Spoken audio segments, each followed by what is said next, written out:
Welcome, everyone, to the Frank Islam Athenaeum Symposia series. My name is Bess Vincent, and as the curator for this series, it's my honor to welcome you all here this evening. This semester, our lineup explores the theme of understanding information in a digital age. Whether through ethnographic studies of public life in an American city, explorations of the role of poetry in a digital age, examinations of the experiences of women during the Holocaust, or research on the impacts of Facebook on democracy, each presenter will contribute to a larger discussion about the importance of gathering and documenting information in this fast-paced society. If you haven't already done so, you can find more about this semester's speakers by grabbing one of the bookmarks out front, by visiting our website, and by joining our mailing list. We've also given out these evaluation surveys that hopefully you grabbed on your way in, and we encourage you to fill them out and drop them off at the front desk on your way out. Before we begin, there are a few practical notes to share. If you're a student and you need a certificate of attendance for being here today, they will be available at the exit after the talk. For faculty and staff who may wish to receive the Multicultural Diversity Training Credit, if you haven't already done so, you must sign in at the entrance table after the talk. We do also ask that you silence your cell phones and turn off all screens to avoid distraction for others. Also, there'll be an opportunity for questions and answers following the presentation. We have 2 microphones placed in the aisles, and at the designated time, we'll invite those of you who wish to ask questions to make your way up to one of those microphones, so please plan accordingly. I'll also add that we have a surprise for those of you who are in attendance, but you have to remain in your seats through the question and answer period to find out what it is. After the talk, I invite everyone to continue the conversation in the upstairs lobby with light refreshments. We also have Mrs. Wright's books available for purchase, and she's graciously agreed to sign copies. Now it is my pleasure to introduce Brenna Hansen, an MC student and fan of Erica Wright, who will share a bit more information about our speaker tonight.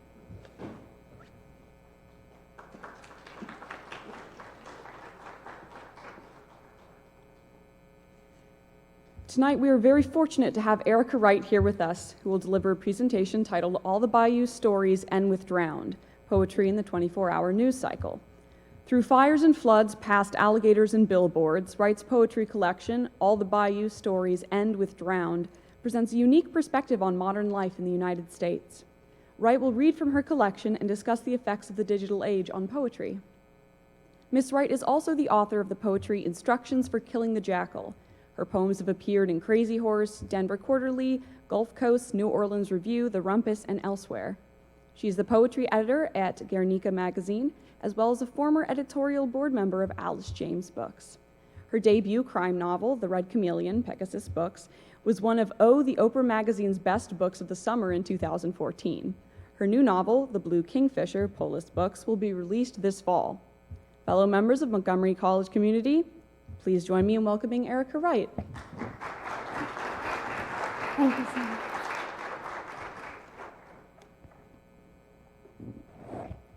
Thank you so much to Montgomery College. I'm delighted to be here. I got a little lost when I arrived on campus, and I found 3 very helpful students who pointed me in the right direction. And I also met the father of a student who said he was very proud of his son, and I thought, what a perfect way to be introduced to a campus. Thank you so much to Bess and to Brenna for that lovely introduction. So I am going to talk today about poetry and the 24-hour news cycle. I must admit this is the second draft of the title because I really wanted to call it Poetry versus the 24-hour news cycle because I like to think of these 2 big ideas, these 2 big entities sort of being on opposite ends of the spectrum and in opposition to each other. But after I started really thinking about all the topics I wanted to cover, I realized that it's not quite accurate, that the news, understanding current events, keeping up with current events is important, but that poetry offers something that we really can't get from the sort of news that we're bombarded with.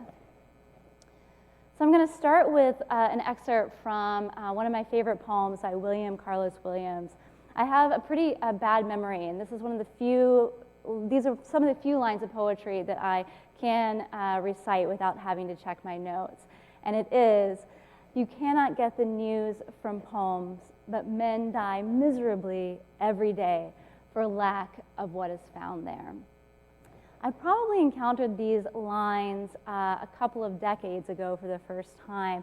And when I first read them, they resonated with me, but I still wasn't sure what they meant exactly. I found it a little bit slippery. And in fact, I think that over the years, I've sort of decided, oh, this is definitely the meaning, and then I've changed my mind and I've gone in another direction. But what I think that William Carlos Williams was getting at was this idea of something that feeds our soul, something that is more nourishing than what we get from just understanding contemporary life. So what's happening outside our window, what's happening in our community, what's happening in our nation, or even in the world. Again, I'm not saying those things are important, but we want to also be able to think about things like love, like grief, sorrow, and poetry actually gives us a way to process these big ideas at the same time that we might be sort of getting information from other sources. So to start this presentation, I wanted to find some sort of attention-grabbing headlines. I'm an editor at a small magazine, Guernica Magazine, and oftentimes in our meetings, what we're doing is trying to come up with the catchiest headlines. So we might work for weeks on a piece. An editor might work for weeks on a piece, and then sort of the last step is, okay, we love this article, we love this essay, how do we get people to click on it? So I was looking through just recent headlines, and these are ones that caught my attention, and I think you can probably see why. The first one is from USA Today, and it is, "Stuffed Tiger Causes 45-minute Police Standoff at Scottish Farm." And I just could see the whole story playing out before I even clicked on the article. The idea of this stuffed tiger, I don't know if it's a stuffed animal or a taxidermy tiger, but causing this brouhaha for the police. So that one caught my attention. "Dead man balking. Court rejects Romanian man's claim that he is, in fact, alive," from the Associated Press. So this man was lost for several years. His wife declared him dead. And he was unable to convince the court that he was, in fact, still alive. So that one caught my attention. "Artist makes perfumes that smell like humans." A recent article in Mashable, sort of a younger news source. I like this one because I think it's kind of walking a fine line between creepy and sweet. And depending on your personality, you might read it one way or the other. And then finally, in the New York Times over the subway, "On the subway tracks, 2 goats on the lam." I liked this one because I lived in New York for 13 years, and the frustration with the subway is kind of a subject of conversation the same way that other people talk about the weather. So you get to work, you talk about what was frustrating about the subway ride, but I'd never heard of 2 goats actually being on the tracks and that causing delays. This was also interesting to me because being from New York, I know a lot of people there, and this is the article that was shared most frequently on the day that it appeared. So everyone had comments about these goats. Everyone was sharing this article or some other articles. This was national news, so all the papers covered the goats. And it was dominating my news feed. It was dominating my Twitter news feed. It was on Facebook, which are the 2 primary social media platforms I use. And it was an interesting story. The next day, though, I wanted to know what happened to the goats, and I realized that no one was talking about them anymore. So they all moved their attention on to a different subject. And it actually took me a while to find out what had actually happened to the goats, which is that they were taken to a farm sanctuary. So it has a happy ending, except for all of the commuters who were late to work because of wildlife. So I think that is just a nice example of how the 24-hour news cycle works. Because we have access to news 24 hours a day, 365 days a year, stories don't usually linger in our imaginations for very long. They appear and then they get pushed right off so that newspapers and journals can get more readers. So they get more hits and then they get more advertisement. So I just wanted to think for a second. I know we're in kind of a big auditorium, so I'm not going to ask anyone to shout out the answer, but just like for you to think for a second about where you primarily get your news from. So how do you know what's going on in your community or in the country or in the world? And newspapers, sort of physical newspapers, I think, are becoming the less kind of popular way to actually get this kind of information. So, you know, a few centuries ago, people were using word of mouth. They were telling their neighbor about a fire that had occurred, or perhaps they were writing letters.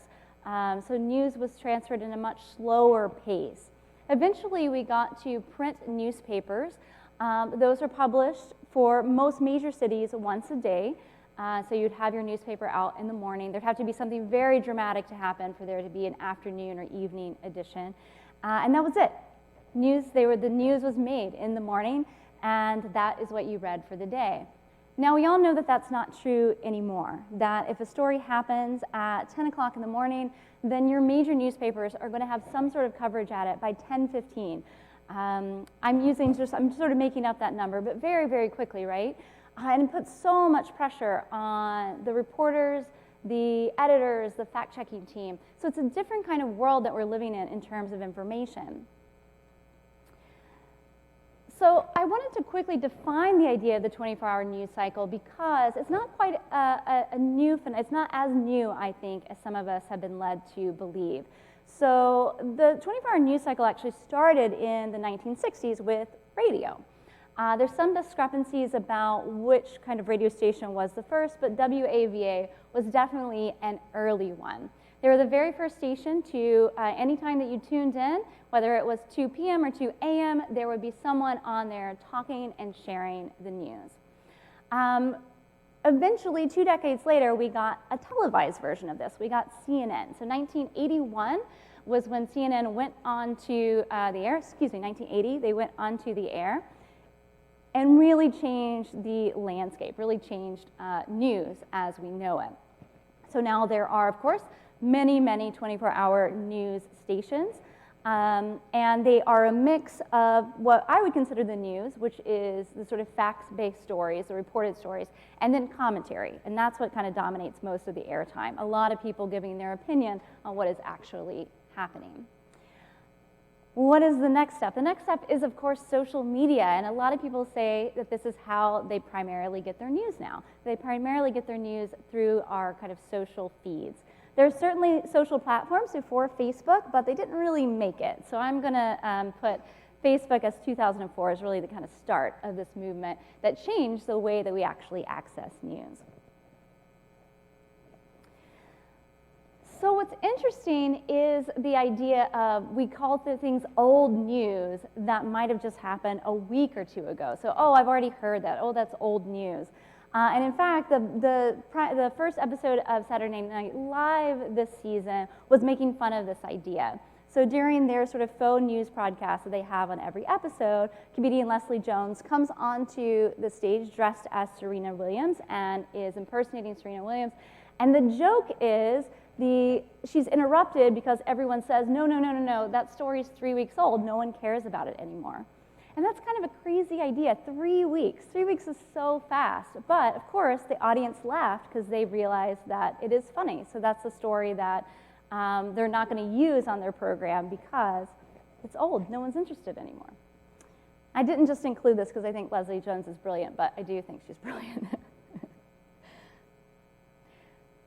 So one big question that comes up, and I bet is one that you all have heard in your classes, are attention spans getting shorter? In fact, it's something that we hear a lot. It especially applied to young people. You hear teenagers, their attention spans are getting shorter. They can't concentrate as much as other people, or as much as people from other generations.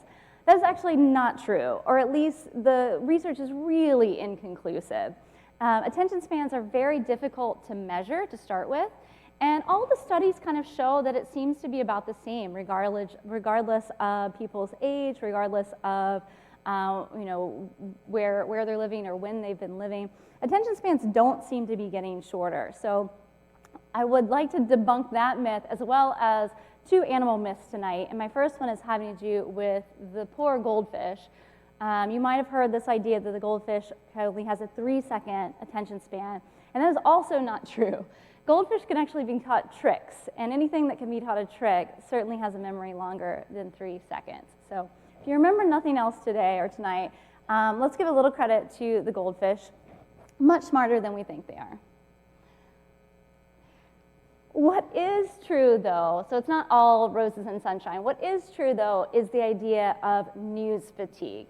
So recent studies have shown that nearly 70% of Americans actually feel tired. They feel worn out by the amount of information that they are receiving, so the amount of news.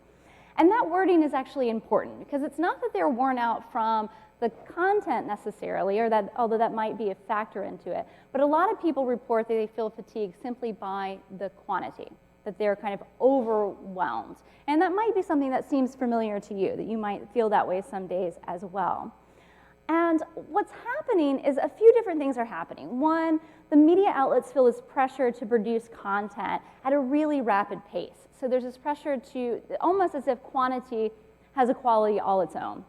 The more articles that you can publish, the more you can refresh your homepage, the more readers you're going to get, and again, the more ads you're going to sell. So there's this real pressure on all of the media outlets, whether it's online or with these cable news networks that I'm talking about, or even with the kind of remaining radio programs as well. Another thing that happens that's sort of making things happen really fast is that writers, if they want to respond to something, they have a very narrow window of time. So if you are an expert on cryptocurrency, which I am not, please don't ask me about that during the Q&A. If you're an expert in cryptocurrency and something huge happens, you have about, one afternoon to write a piece on that and respond. Because it's got to be fact-checked, it's got to be edited, and then it's got to go up as quickly as possible. So it's a kind of a new era that we're living in terms of writers. So even experts, even the people you want to hear from on particular subjects are rushed. They're not really giving these pieces their full attention. And the last point I have up here is really something that is more kind of my view, my feeling, is that what happens is that the non-experts, the sort of casual viewer, the casual reader, also feels this intense pressure to have an opinion very quickly. And not just an opinion on one subject, but there's this kind of increasing pressure to have an opinion very quickly on every subject. That's exhausting, right? It's a really kind of tough thing for anyone to do, and especially if you are not an expert in cryptocurrency. I almost forgot the word there. I'm definitely not an expert. So my question is that how do we actually slow down? How do we actually start thinking deeply as opposed to quickly without becoming an ostrich, so without burying our heads in the sand? Because we want to be up to date on current events, right? You can think of the recent weather patterns. So I was just reading about Hurricane Willa in Mexico, which was not a front page story, but was very dangerous. And if you're living in the sort of Puerto Vallarta area, you would want to know about this hurricane, right? You don't want to be have your head buried so much in the sand that you're not actually paying attention to things that are important.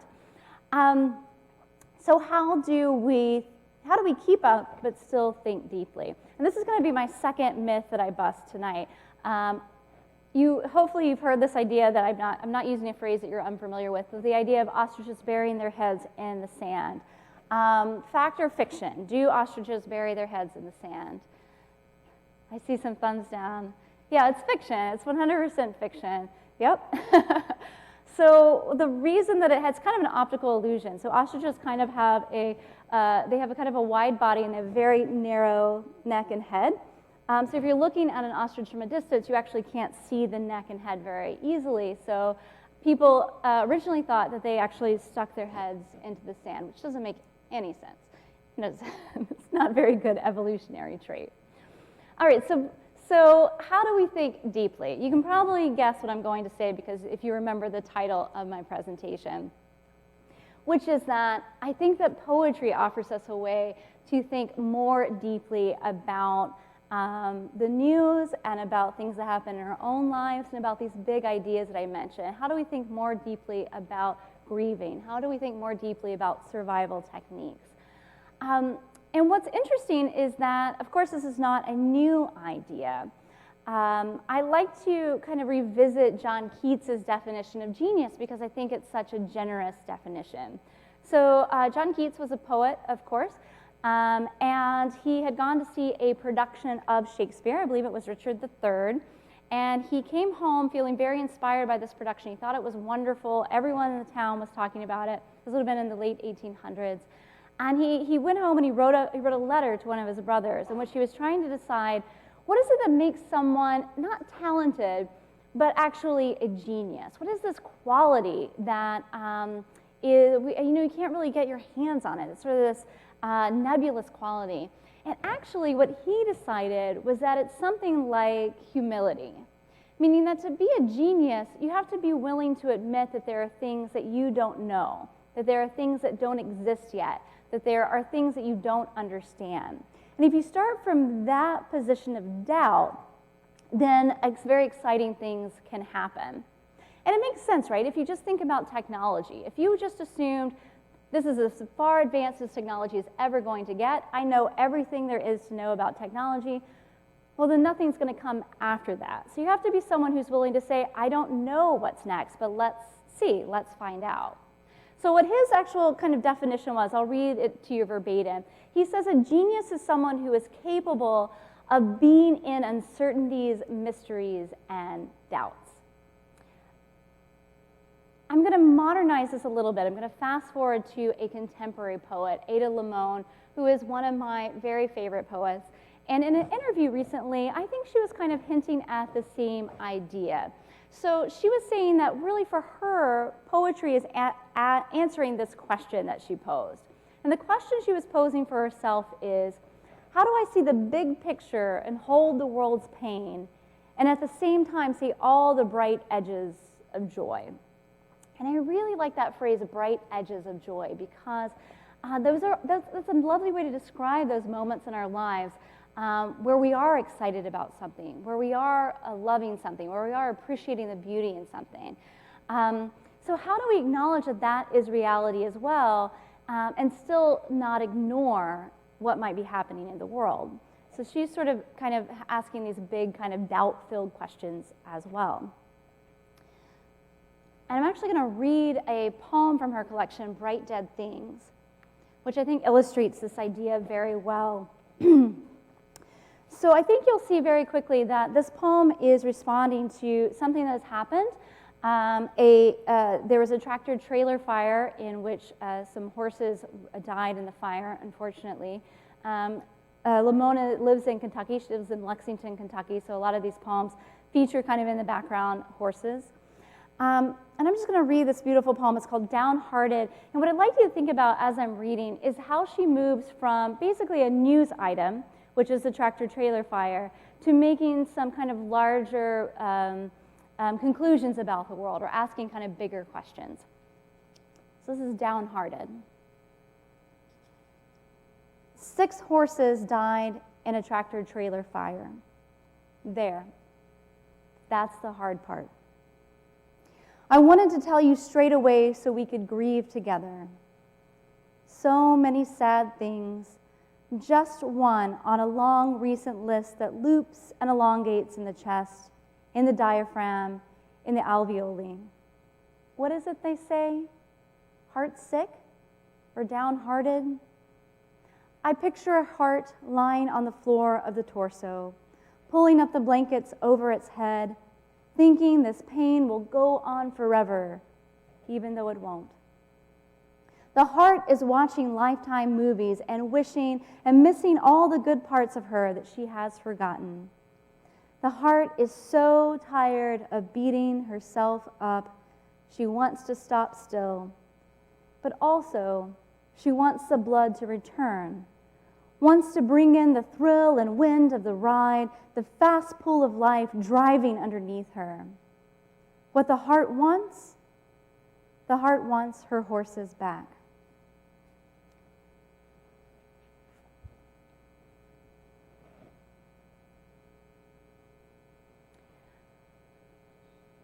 So I don't think that I am the first to propose this idea that our kind of fast way of thinking has left some sort of a gap. It has left some sort of a gap in how we experience the world. That people want to perhaps think quickly, they want to stay up with current events, but they also want a way to kind of slow down and really kind of dive more deeply into subjects. Poetry popularity is actually on the rise. So the National Endowment of the Arts has actually done 2 studies this year. I'm not sure why they repeated them, but they did 2 studies this year. The first one showed that there had been a significant rise in poetry readership. The second one showed that there had been a rise even since then. So it doesn't seem like there right now is a ceiling in terms of poetry's popularity.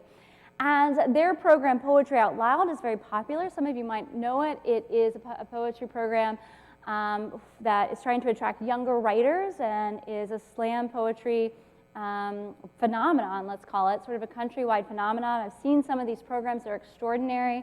A lot of really incredibly talented young writers coming up. Claudia Rankine's book, Citizen, was actually on the New York Times bestseller list for more than a full year. That's significant for many reasons, but just one that I'll point out. The New York Times actually doesn't have a category for poetry. They have fiction and nonfiction. So they situated Citizen on the nonfiction list because they didn't have any place to put it. But it was so popular that it stayed there for more than a year. And actually, I was just checking my facts before I came this week, and Ruby Carr actually has 2 books of poetry right now on the New York Times bestseller list as well. Again, no poetry category currently. Maybe we can push them in that direction. Speaking of Ruby Carr, Instagram poetry, definitely on the rise, incredibly popular. We have these accounts that have millions of followers. If you're not familiar with the concept, basically the writers are sort of handwriting or typing or in some way presenting in a very nice font, quite short poems, sort of in the haiku tradition, I would say, and they photograph them very beautifully. So there's kind of this visual element alongside the poems. And then another poem that I wanted to read for you all tonight is Maggie Smith's Good Bones. This poem went viral by any kind of definition of the term. It's very hard to kind of judge how many times something has been shared, but people estimate that it's been shared more than 1 million times. It's a contemporary poem. In fact, the poem was published before her book came out. So it's just a single poem that was widely popular because I think that it was really speaking to a lot of the anxieties that people have after a tragedy. So I'm going to read this one as well. I might run out of time to read my own poem, so that's okay. I don't care. All right. Oh, I wanted to say that the sort of popularity of this poem, Good Poems, that it eventually was actually read on an episode of Madam Secretary, and it was read in its entirety. So poems are often excerpted on shows, but I thought that was quite unusual. They actually just read the whole poem in an episode, so I'm going to try to do justice to it. Good Bones by Maggie Smith. Life is short, though I keep this from my children. Life is short, and I've shortened mine in 1,000 delicious, ill-advised ways. 1,000 deliciously ill-advised ways I'll keep from my children. The world is at least 50% terrible, and that's a conservative estimate, though I keep this from my children. For every bird, there is a stone thrown at a bird. For every loved child, a child broken, bagged, sunk in a lake. Life is short, and the world is at least half terrible, and for every kind stranger, there is one who would break you, though I keep this from my children. I am trying to sell them the world. Any decent realtor walking you through a real shithole chirps on about good bones. This place could be beautiful, right? You could make this place beautiful.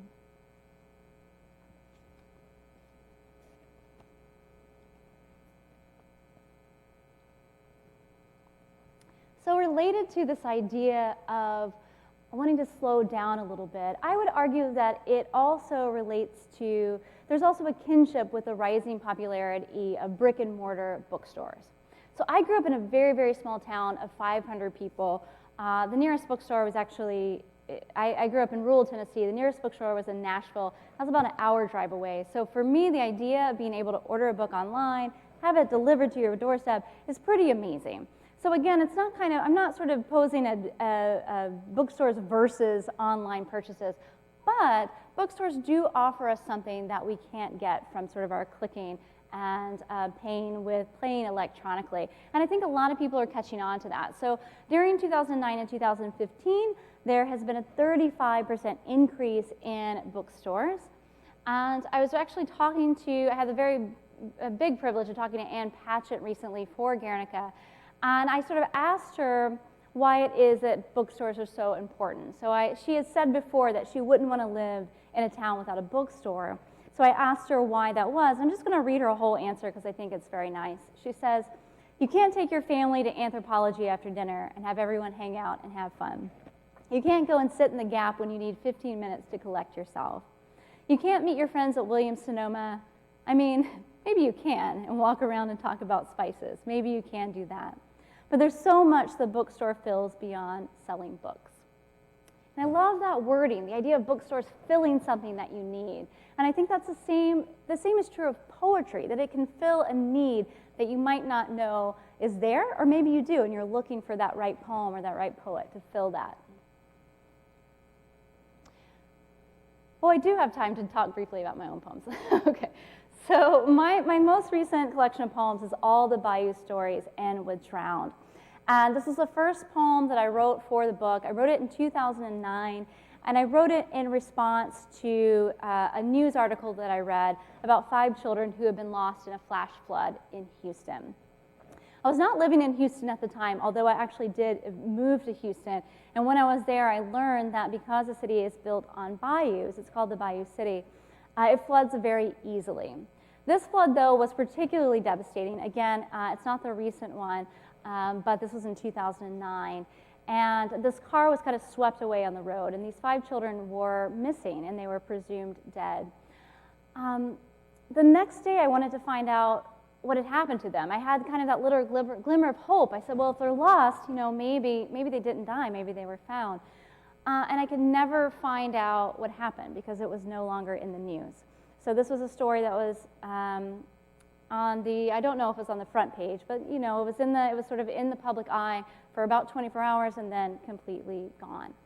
So I wanted to write a poem in response to this news article, and I was sort of imagining the kind of story as a fairy tale. So that's kind of what I was thinking about when I wrote this poem, imagining the town as a fairy tale and this sort of townsfolk searching for the children, and how devastating that would be as well. The sort of, at what point you have to give up hope.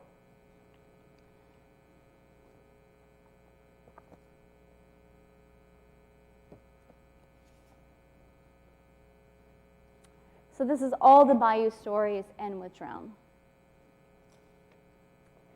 Even the fairy tales resort to air machines, as if we can't keep our boys and girls above water for very long. Some jaws got him, I seen him. The blurry shoreline, here is safe, here is not. Or let's blame the tree light. It slithers and makes us call our neighbors, but there really isn't anyone out there. The real haunting is the light itself. Everything else ends with decision. Skull crushed, heart stopped, bled. Even aphids make patterns that can be imitated, cut into lace. And the circles get smaller in the search as the townsfolk trawl into other landscapes.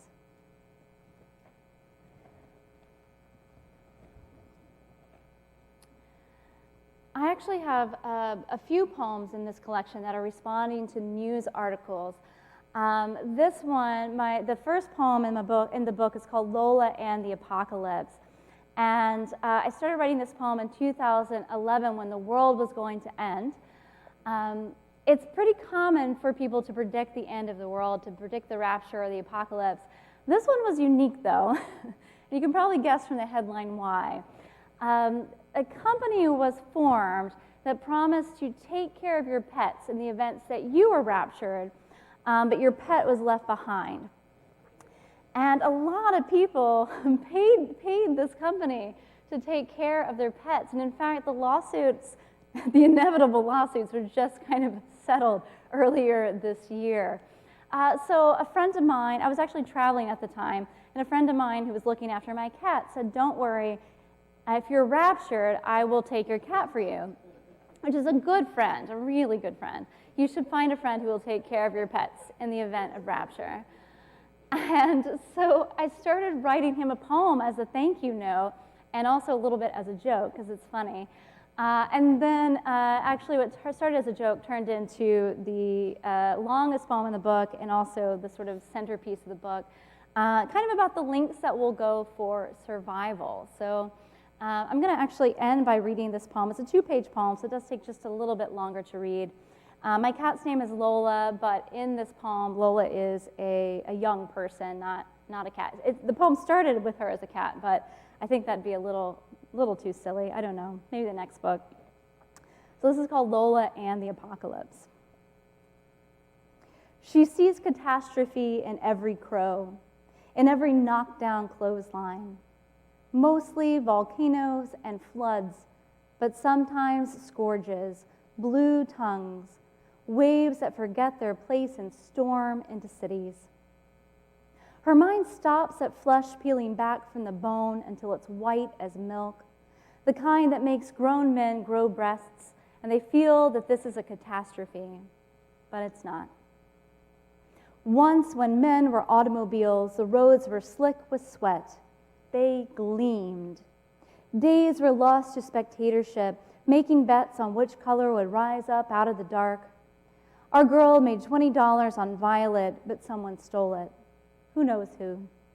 It was hard to tell one chrome from another. You couldn't cross for fear of getting hit, a parade of reds and browns.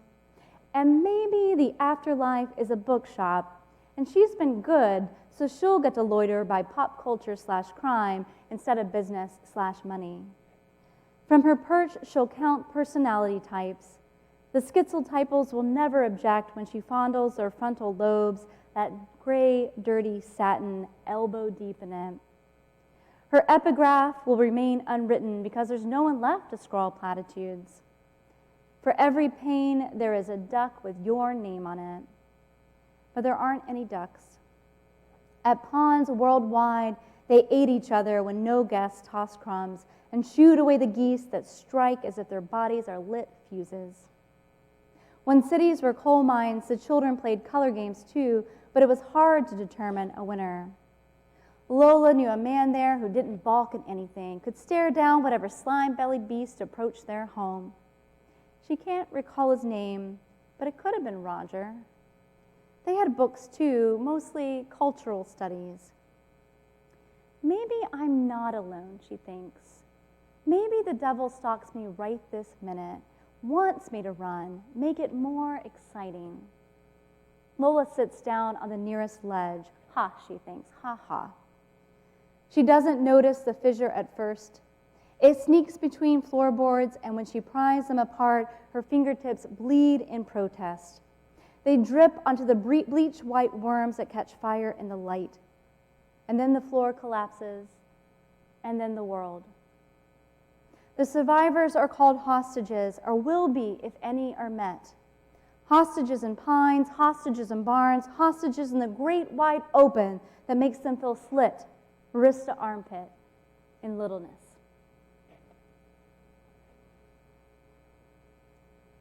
So it went a long way from pet services. All right, so that actually concludes my talk, but I am happy to answer any questions. Thank you.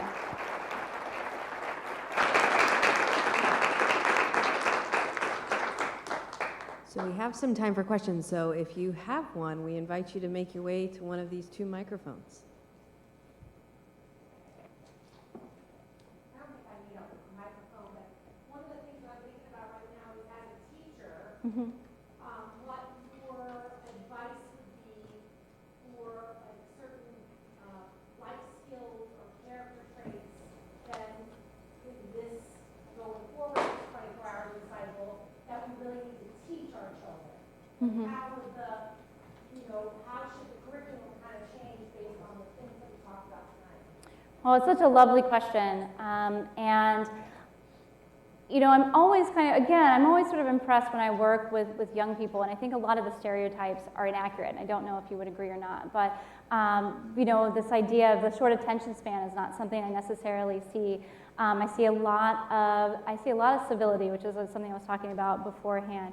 For me personally, I think that, and this is also coming from an editorial perspective, what happens in the 24-hour news cycle is you do have a lot of mistakes that are made. And you have a lot of commentary that is posing as news simply because of the quantity that has to be produced. So I think one kind of major skill that I think a lot of teachers are already talking about, how do you differentiate opinion versus fact? How do you differentiate the news versus what is actually would be considered editorial? When my first kind of teaching positions was at John Jay College in New York City, and I miss those students so much. And one of the first class, I was using someone else's kind of lesson plan that they had recommended, and was to have students bring in an editorial from a newspaper and discuss why it was effective or ineffective. So we weren't actually talking about the subject matter. We were just looking at the way that the writer was making an argument. I thought that was a really exciting lesson plan. I liked the idea of everyone getting to bring in something that interested them. What happened was about 75% of the students brought in news stories. So they actually didn't know kind of the difference between an opinion piece and a news story. And that was my bad. I should have taught them that beforehand, before I did this exercise. But I do think that that's kind of a very useful skill, especially when we're starting to have hybrid pieces as well, which are kind of half reported, half commentary, half opinion. So really just being able to differentiate between the two, I think, is going to be a necessary skill. And I suppose it would be called news literacy or something, something to that effect. Great question.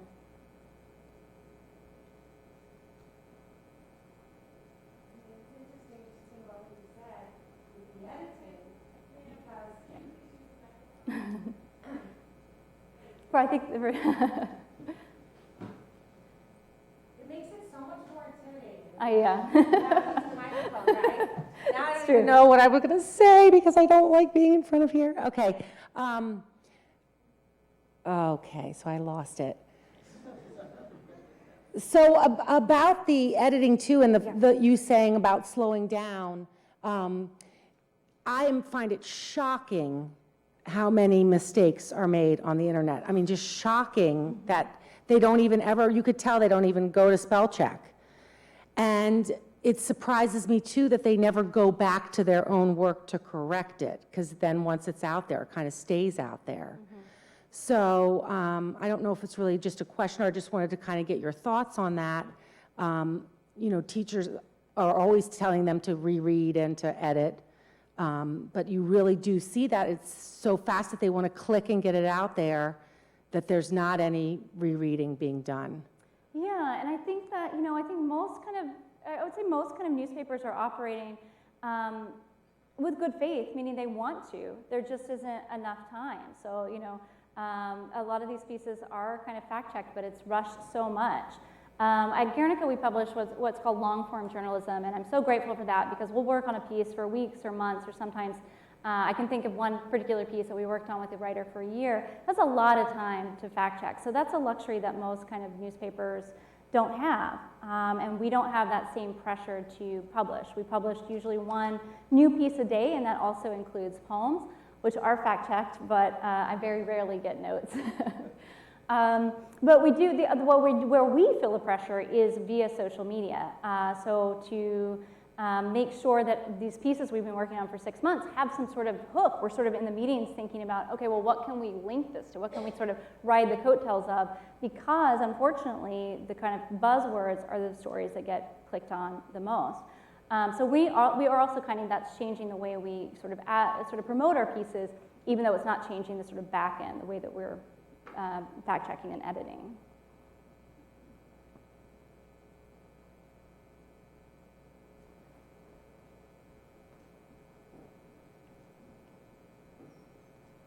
So the name in particular, All the Bayou Stories End and Drowned, that like caught my eye, honestly.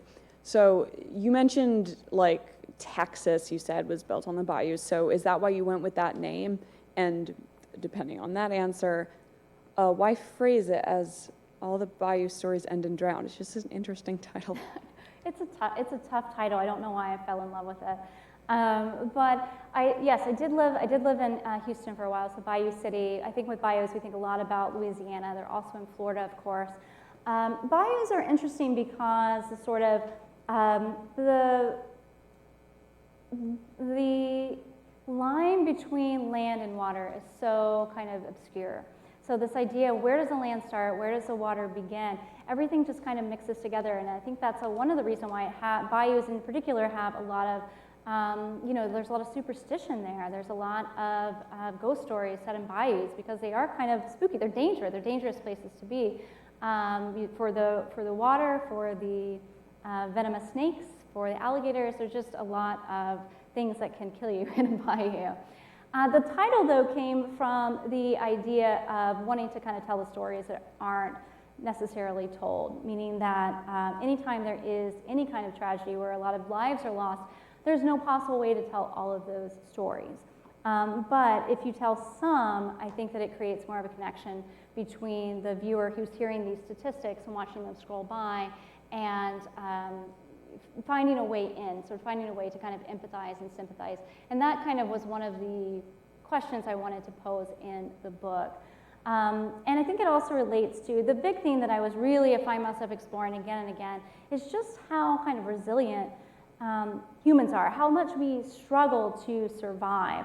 I also write mystery novels, as Brenna mentioned in the introduction, and perhaps because of that, or perhaps because I just watched too many episodes of Bones, I think a lot about how many ways there are to die.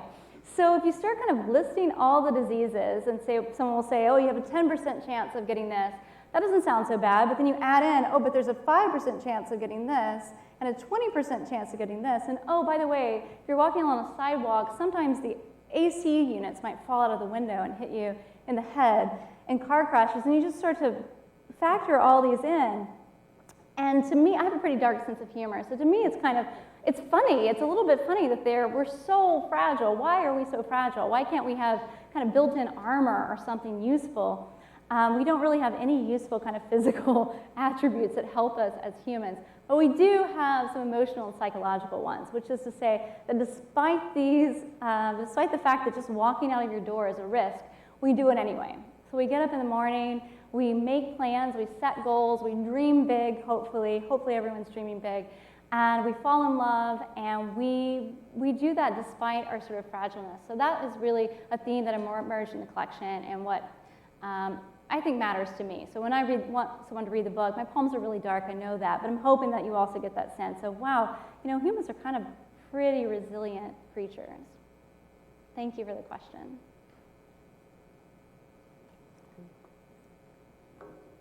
Sorry. I wanted to ask your recommendation based on some of the things you've said, and I want to know, how do you tell the difference between something real that's worth your time and clickbait, where you're at the end of reading it, you're wishing you had your 10 minutes back of your life?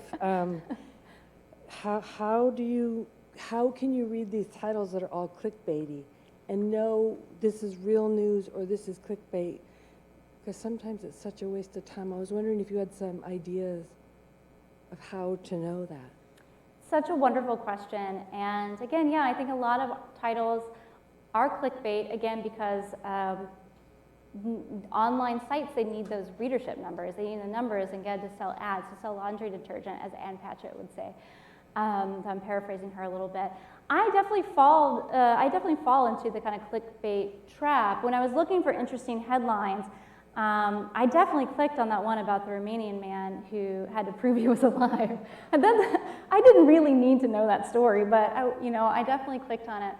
I think that I'm always suspicious of headlines that are leaving out a key piece of information or are asking a kind of leading question. So let me see if I can think of a good example off the top of my head.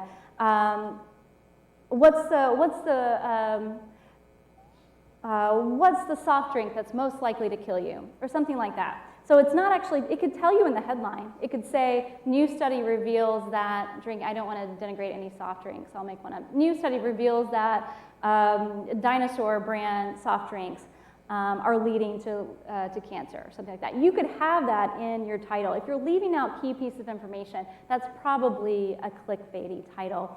That would be my kind of best piece of advice. But again, I fall for it too, especially if they, it's something that's, those off-the-wall stories are the ones that get me. Thank you for your question. Hello. Hi. Hi.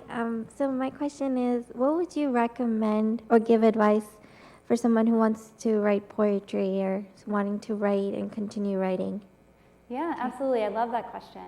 Well, I would recommend finding a few poets that you love, that you just kind of feel on a gut level, and using them as mentors. I think there's a phase in writing where you are sort of almost emulating the people that you admire, and through that emulation you find your own voice and your own style. And in my mind, it actually happens a lot more quickly than I think a lot of young or new writers anticipate. That you fall in love with someone, but you are also going to have your own kind of natural voice because of what you like to read, what you like to watch on television, who your friends are, where you grew up, what your favorite words are. And those are going to emerge really quickly in your own writing. So I think looking for, I always call them gateway poets. So looking for those poets that just really speak to you, and not necessarily having to kind of like absolutely everything you read, because poetry is such a broad field. You can really find those writers that are your people, your mentors. And that's, I think, where you start, by reading those and then writing as much as you can. Do you mean poems like written like, not like the 18th century ones, but like, or all type of sub-poetry? I would say, looking for the contemporary poets would be what I would advise. Okay. And unless there are those 18th century poets that you happen to love, if that's what's speaking to you, wonderful. Yeats was my first love, followed very closely by Eliot. But I didn't start writing poetry until I was reading kind of contemporary poets. And there's so many exciting people writing right now that I think that I would argue that everyone could find a poet that they really love, even if they think poetry is maybe not their thing. But you seem like you're ready to find those people, so that's exciting for me. Thank you. You're very welcome.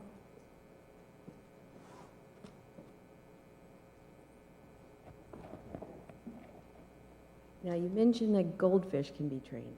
What about guppies? In all seriousness, though, I think you've given us all a lot to think about tonight. We thank you. If everyone will join me in giving her one more round of applause.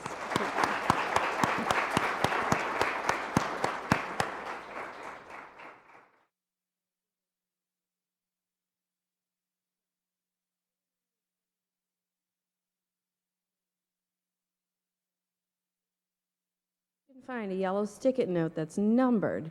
We have a free book for you, one of Erica's books, up at the front. Okay, so you can collect it at the front desk. Students, don't forget you have our certificates of attendance out there. Faculty and staff, you can sign for that multicultural diversity. Thank you for coming tonight.